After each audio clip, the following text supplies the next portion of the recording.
Hey everybody, thanks for tuning in. Thought I'd just make a quick video about scaling. So Chris Sherratt from the UK was sending me all these messages about models that, which model should I use and scaling and all this kind of stuff. And I was like, well, what are you doing? Let's just take a few steps back. So I think first of all, if you're attempting a 3PO build, figure out what you're using it for first. That's the easiest kind of question to ask, right? Is it for a static display?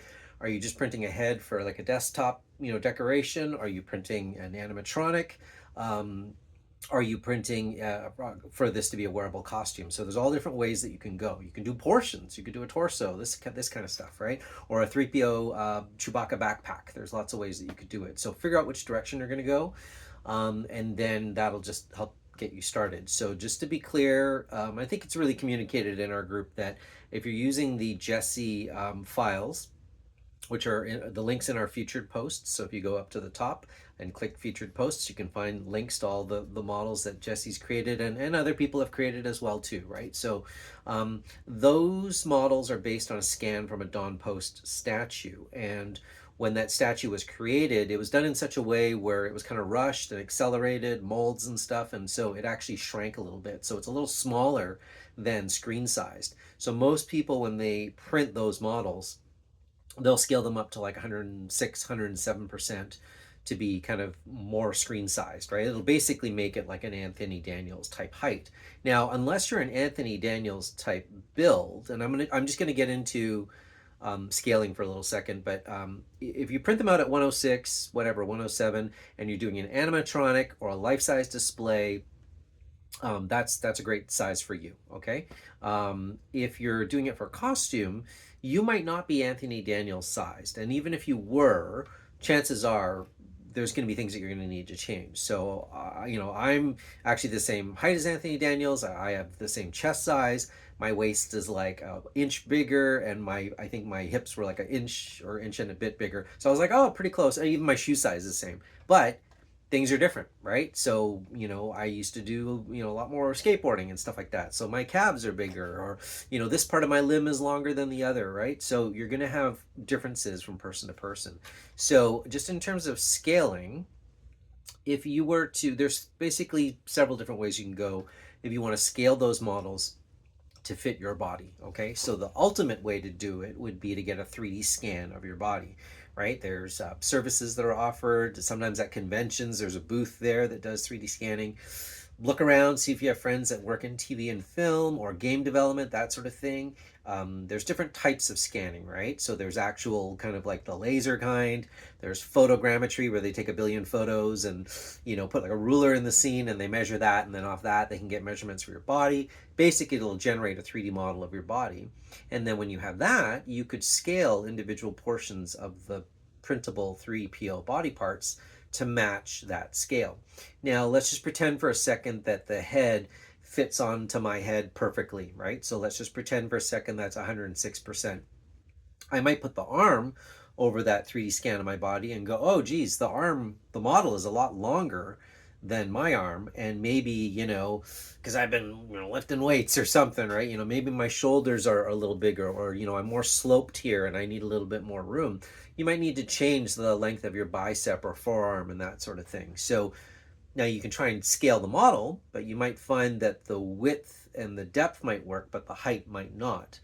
So in those kinds of cases, not only are you potentially going to have to scale parts differently, you might need to scale things non-proportionally, which again means stretching in one direction more than another. But a problem arises, especially in terms of a mechanical type character like 3PO. So let's say the lower leg, for example.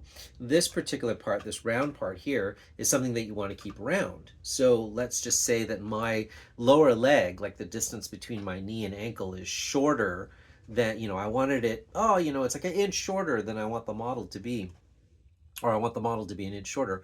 I don't want to just scale this an inch shorter because that's going to turn this from a circle into an oval, right? It's going to squish it this way, right? So you might need to do what's called freeform deformation. which basically means that you can, in 3D, you put like sort of like a grid like lattice around your object, and you can basically tell whatever software to keep this portion the same size but only shrink this part, right? So you can use software like Armorsmith and Blender, and there's a bunch of others out there that you can use for freeform deformation. It's gonna require a lot of tinkering on your end to scale things to your own body. There's no one trick solution that's going to work for everybody. All right, so you're going to have to sit down at the computer and do a bunch of work to figure that out. So in a perfect world, 3D body scan is like ultimate way to go. Great, fantastic. Maybe that's free, maybe that's a paid thing. Up to you on how you want to do that.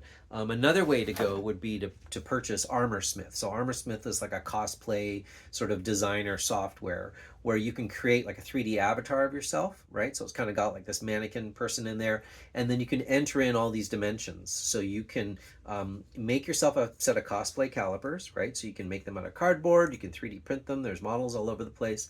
And what you're doing is you're measuring different parts of your body. Say, for example, it might be the height of your head, width of your head, distance front to back, and you can enter in those parameters into Armorsmith and create an avatar for yourself. And then hopefully that's going to be really close to your actual body.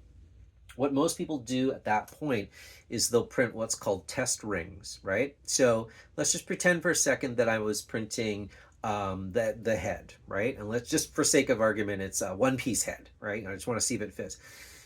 You could take the two halves and join them together to make one model. Then what you would do is you would scale that head to fit your head.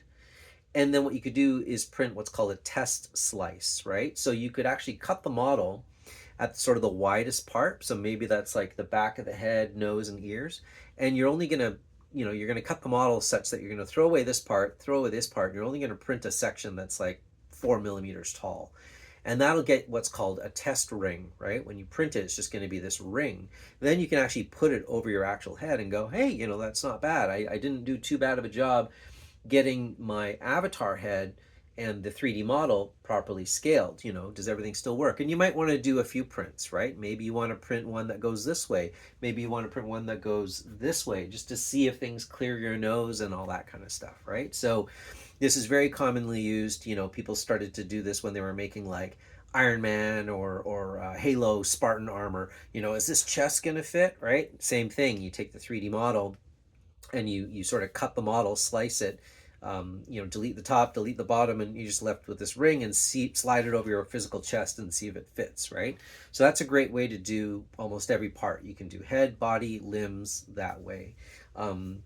And then the third sort of option I would say is, and people would do this a lot even kind of before that came about, is just kind of physically measuring the models, physically in the real world, measuring yourself, and then measuring the models virtually, right? So, same, I could take a set of cosplay calipers, I could measure my head, I could download a head off Thingiverse or some other free site and scale it to my size, and then see if the 3D model that I've now scaled fits. Or even in some cases I've done, like, just if I needed something quick like a leg armor, let's just pretend I didn't have any scan of myself, I would just model like a lower leg, like a calf for myself, right?